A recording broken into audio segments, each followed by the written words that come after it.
Hezin rejima İraneli bajarê Melekşahiyê de birekbaran bersiva daxwaziyên xelkê dan. Hezin hovên rejima İraneli bajarê Melekşahiyê biçekên şer û tekeya rasterast xelk kirine armanc û birekbaran bersiva xwenîşanderên medenî dane, ku tî alaveke berevaniyê cî nebûne û bi awayek hatine komkûç kirin.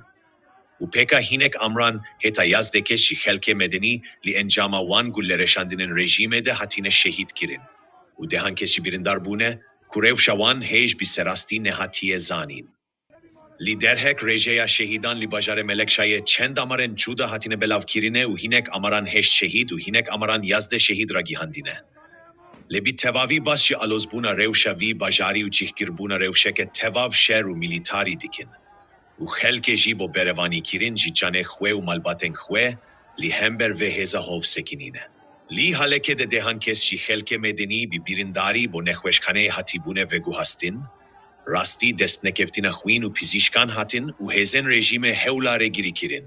Ji çona xelkê bo nav vê nexweşxanê û gihandîna xwîna hewce bo birîndaran dabûn. û heta hewla binçavkirina van birîndaran jî dabûn ku rastî berxwedana tunda xelkê bajarê Melekşahiyê hatine. Rejîmê li bajarê Melekşahiyê de hemû hewla xwe bo kuştîna xelkê daye.